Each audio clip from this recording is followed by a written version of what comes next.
Hello, I'm Matt from Ludovox.fr, and today we are on the Simon booth with Eric Lang and Antoine Bauza. Hi, guys. Bonjour. Salut. So you have eventually come up with a copy, a pre-production sample of Victorian Masterminds. So congratulations. This has been long, right? Thank you. Yep, it's 4 years in the making. I'm very excited. Yeah, at last. We got it. We can touch it. So what is the game about for all of those who might have forgotten what the game is about? I practice this pitch very often. Picture it. It's Victorian era, gaslight, steampunk, and mustache twirling cartoon villains. They're deadly machines spreading mayhem across 5 different cities to build their machines, capture buildings, kidnap scientists, and finish evil missions for points because it's a family game. So, Antoine, do you have anything to add about the theme? You want me to add in French or in English? Yeah, okay. No, but the theme, you got all covered. So yeah, it's one of my favorite themes. Steampunk, gaslight, Europe. So yeah, I'm very happy. At last, we could make a game in this theme.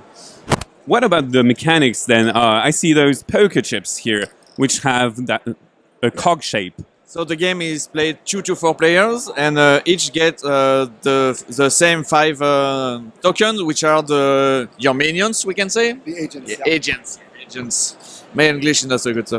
So the game is really simple. The flow of the game is really simple. Say, on my turn, I will take a look at my top token, and I will put it face down on one spot. Okay, and it's all you do on your turn. So yeah, you look and you choose to put it on the game, and when there are 3 tokens of any color on one city, we swap the pile and we resolve, and we go on just like for all the game. So the turn is really simple, which is something I really like.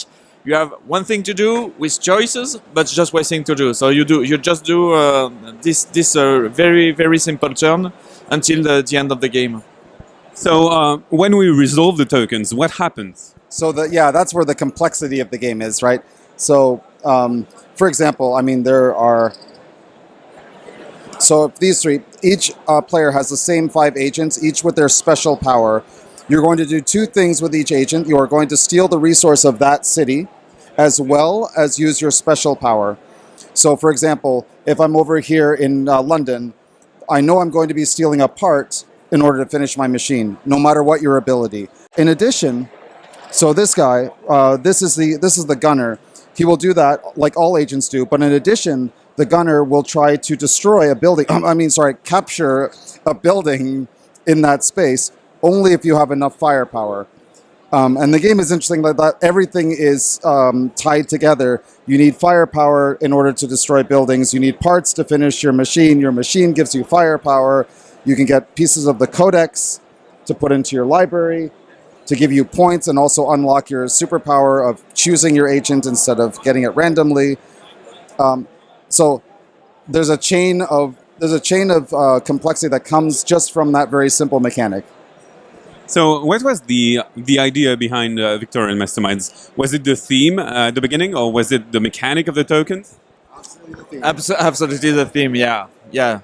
We are both theme fans, I think. So yeah, we talk a lot. The starting point was, I say, Eric, I want to make a Victorian steampunk game. So he said, yeah, that's a great theme, let's do that. And we had many versions of the prototypes with different mechanism, but yeah, we start with the theme, and we are sure we want to keep the theme all the way down to the process. I actually remember exactly at Gen Con, we were just telling each other stories. We knew we wanted to work on a game together. We just told each other stories, and it was Antoine who told me the story about, Sherlock Holmes is missing. What if you played the bad guys? I'm like, yes, that sounds excellent. Yeah. And it started. We threw in. I thought but big machines that you have to build, and they have special powers, and they just came together. So, by the way, how do you build your machine in this game?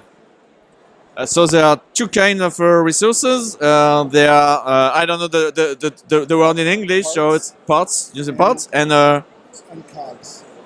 cogs. Oh yeah, cogs. My English is so bad. So you need both of them. You can get one in one of the city and the other at the end. Yeah, okay, it's far away from there. So when you get the part, you can choose which part of your machine you want to build first. So there are choices here. Do I want to get firepower? Do I want to get special abilities or points? You have to choose which part you want to build first.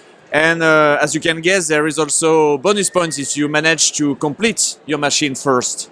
Because you can finish the game and win the game without completing it. But of course, you want to make something whole, so you get bonus points if you manage to do that.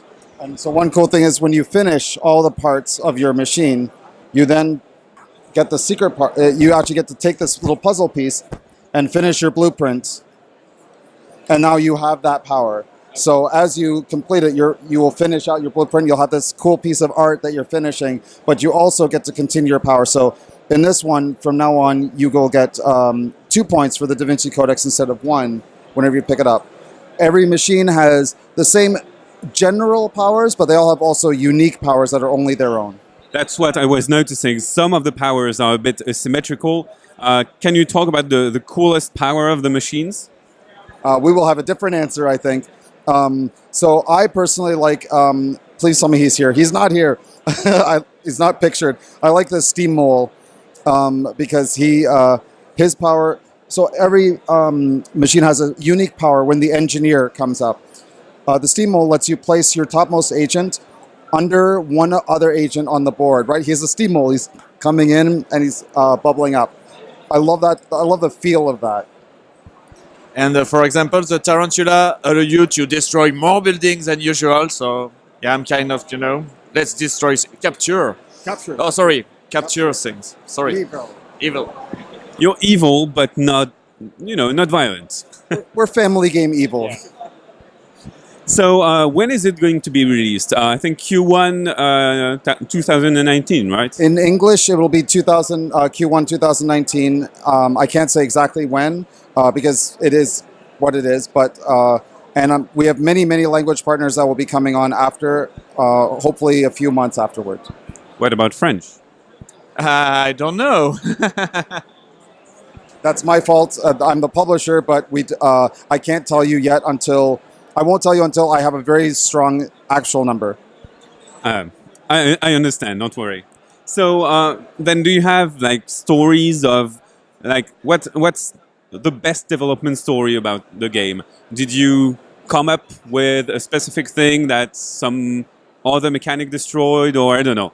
Well, I remember we worked on it for about 8 months. I think it was Gen Con, we worked until almost longer, a year afterward. We had one version that we brought to Essen the next year. We played it, and we were okay with it. It was fun, it was okay. But then we stopped after a while, and we were like, I'm a little bit bored. So we threw the entire game away. And then we started over. And in one night, I remember one night we threw it away, after we said we'd throw it away, but we loved the theme. We wanted to keep the theme. And in one night, Antoine came up with the agent thing, and then I came up with the single machine powers, and it just clicked. That next prototype was 24 hours. It was really cool. In the first prototype, there wasn't the machine board. There was small construction cards, so you want to make small machine. And there Eric say, no, we don't want several small machine. We want one big machine. So yeah, the prototype changed a lot on the beginning. Yeah. Will there be other Bauza Lang games? Will you continue to collaborate together? I mean, we're always open, but note, this game took 4 years, so don't hold your breath. It takes a long time. Yeah, he's a busy man now. He has a lot of work and different cap, and he's a publisher and designer, and I don't know, many things. Anything is possible. Yes. Tout c'est possible, oui. Very good. Well, thank you, Antoine. Thank you, Eric, for this overview of Victorian Masterminds and also for your presence here. I know your time is precious, so bye-bye and see you on ludovox.fr.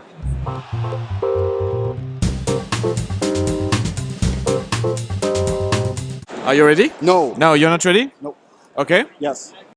Okay, you want it in French or in English? Oh, I will try French. Oh, okay, I'm screwed.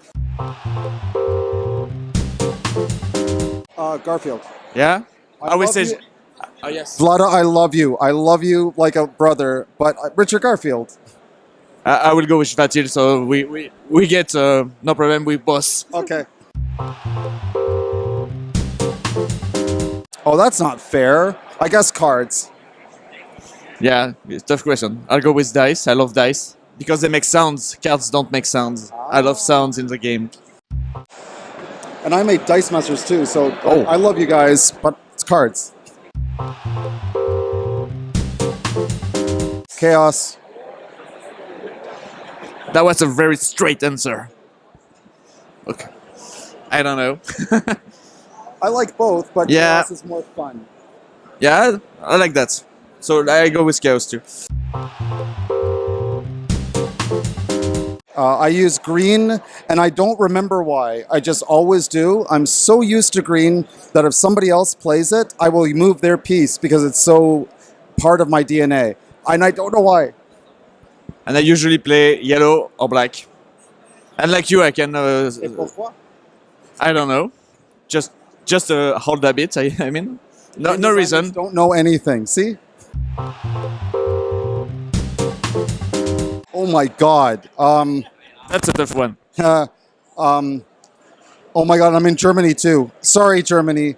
I grew up playing a game called Mensch ärger dich nicht, and that's from Germany, and it's widely in sale. Sorry, but I didn't like it at all. What? Maybe one of my first game, maybe. Oh, that's a better answer. Yeah? My first game is the worst ever. I had time to think so. Text. Yeah, icons. Different culture. And it was very clear in this game who wanted to do icons, who wanted to do text. It was perfect.